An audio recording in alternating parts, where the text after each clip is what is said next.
현직 부장판사 첫 감형. 조금 전 얘기한 방송계뿐만 아니라 지금 법원도 비상이 걸린 모습입니다. 김태현 변호사님. 네. 이 판사가 코로나19 확진 판정을 받았다. 이번에 저는 처음 듣는 것 같네요. 그렇죠. 이제 법조계도 네.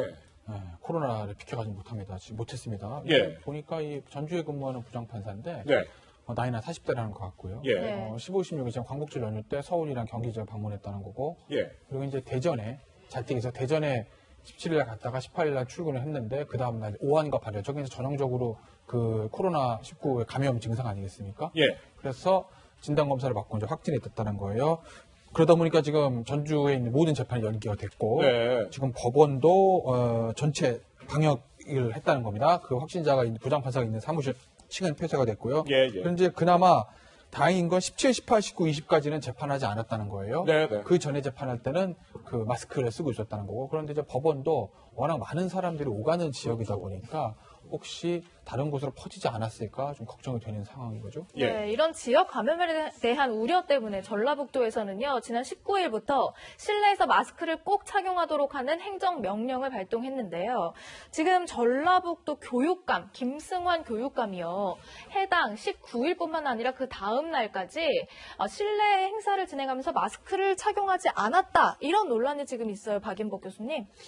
교육감이라고 하면은 어쨌든 지금 오히려 그런 문제들 학생들을 관리하는 교육감이기 때문에 이런 문제는 더 적극적으로 방역 행동을 해야 지금 각자 개인이 지금 방역의 주체가 돼야 되는 상황이지 않습니까? 네. 근데 본인이 마스크도 늘지 않고 특정한 교사들을 모아놓고 강연을 했다는 건 저는 믿을 수도 없고요. 예. 이분은 어쩌면 자기 마스크 쓰지 않는 게 신념이라고 할 정도로 그런 얘기를 한다는 게 참 의아합니다. 저도 사실은 학생들을 가르칩니다만은 학생들을 대면 수업을 할 때 마스크뿐만 아니라 이 가림막이라고 있죠, 플라스틱 때문에. 예. 이름까지 2중, 3중으로 착용해서 대면 수업을 하는 것이거든요. 그런데도 불구하고 이 교육감이라는 직책에 있으면서도 불구하고 이렇게 일방적으로 열어놓고 강연했다는 게 믿을 수가 없는데요. 예. 그리고 이분은 사실상 그러면 가태료 대상입니다. 지금 법률로 봐도. 가태료를 먹여야 될지 상황이 좀 그렇긴 한데요. 저는 올바른 행동이 아니라고 봐집니다. 예. 네, 그래서 저희가 채널A 저희 그 제작진이 전북교육청 관계자에게 물어봤습니다.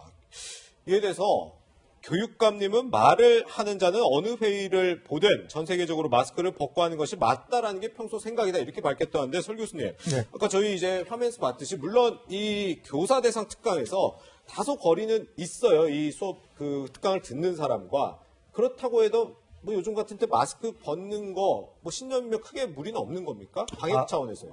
그렇지는 않습니다. 왜냐하면 이분들은 지도자급에 있다고 볼 수 있습니다. 네. 특히 교육과 관련해서 어린 학생들도 보고 있을 수 있고 네. 그렇기 때문에 지금 이 지역에서는 마스크 착용을 행정명령으로 강제하겠다는 거 아닙니까? 예. 그런데 이제 이런 분들이 일탈이 생기게 되면 다른 분들도 아니 저 사람 저렇게 하는데 왜 우리한테는 이렇게 하느냐 이런 불만들이 있을 수 있거든요. 그러니까 모든 분들이 협조를 해야 되는 상황에서 특히 지도자급에 계신 분들이 그런 명령을 이행하지 않을 경우에는 파급이 상당히 클 수 있습니다. 예. 부작용도 있을 수 있고 그렇기 때문에 지금 이분이 보이는 행동은 그 지역에서는 굉장히 부적절하다 이렇게 평가할 수 있겠습니다. 예. 네, 지금 전문가들은요, 3단계, 거리두기 3단계로 격상해야 되는 것 아니냐, 이렇게 심각성을 좀 심각하게 보고 있는 것 같습니다. 보면은 3단계면은 지금보다는 좀 격상해야 된다라는 건데, 필수적인 뭐 활동 외에 다른 활동들은 원칙적으로 금지하고, 뭐 10명 이상 모이거나 행사를 하면 안 되고,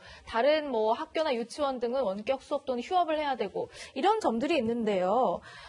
설 교수님, 이런 3단계까지 올려야 한다라는 주장도 있는데 여기에 대해서는 어떻게 보세요? 저는 완전히 반대하고 있고요. 이거 되지도 않을 반대세요? 거예요. 기본적으로 되지도 않을 거예요. 왜 그러냐면은 우선 3단계를 정해놓은 규정에서 지금 3단계가 맞지도 않습니다. 1개 정도는 맞는데요. 예.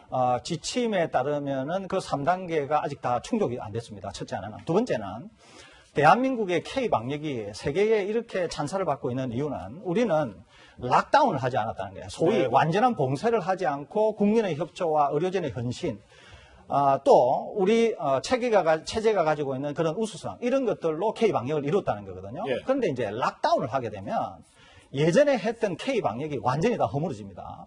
경제에 대한 어려움은 말할 것도 없는 것이죠. 그러니까 완전히 일상생활이 마비되고 경제활동이 마비된다 이렇게 볼 수 있습니다. 이런 이유 때문에 3단계로 간다고 하는 것은 현실적으로 어렵고 예. 제가 2.5단계를 얘기한 적이 있는데 네네.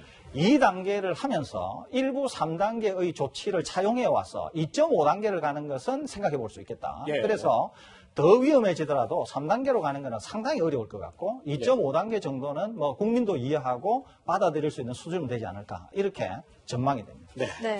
일단 지금 거리두기 2단계 조치가 시행돼 있습니다. 실내에서 50명이 넘는 사람들이 모여 있으면 안 된다는 뜻인데 그렇다 보니까 당장 이번 주말 결혼식을 앞두고 있는 신혼부부들 상당히 지금 곤혹스러워하고 있습니다. 저희 취재진이 직접 만나봤습니다.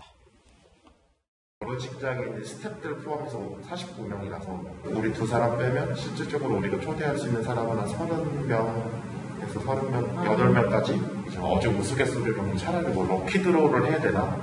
같이 사진을 찍으면 안 된다고 바꾸게 되면은 웨딩을 하는 의미가 뭐가 있는 거지? 결혼식을 그냥 하고 싶은 건데 결혼하려다가 진짜 이거 공업자 되겠어?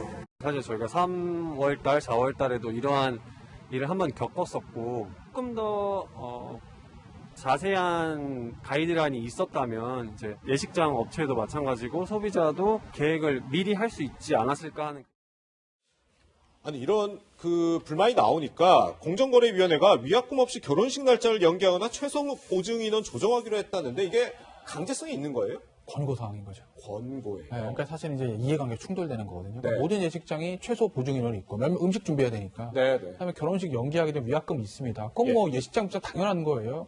그런데 이제 지금 이제 연기하는 게 뭐 두 부부가 뭐 결혼 안 하기로 하가 이런 게 아니라 예. 이 코로나19 때문에 정부에서 조치를 내니까 거기 따르기 위해서 어쩔 수 없이 이렇게 된 거거든요. 네. 예. 그러니까 사실은 이 연기하는 신랑 신부 입장에서 보면 본인의 책임 없는 불가항력증에서 이렇게 되는 거라고요. 예. 그렇기 때문에 공정위에서도 야 이거를 위약금이라든지 최소 보증인을 너무 강하게 하든지 위약금 물리는 거 너무한 거 아니냐라고 해서 그거를 이제 예식 업계에다가 조금 조정할 걸 얘기를 하고 있는데 이게 강제 사항이 아니기 때문에 예. 정부가 그런 양 계약 주체의 교섭에 일일이 간섭해가지고 야 최소 보증인 얼마 내려 위약금 얼마 내려 이건 사실은 조금 무리가 있을 수는 있거든요. 그래서 네네.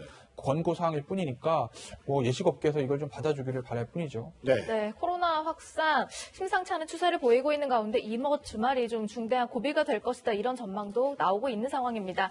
세 분과는 여기서 인사 나누겠습니다. 고맙습니다.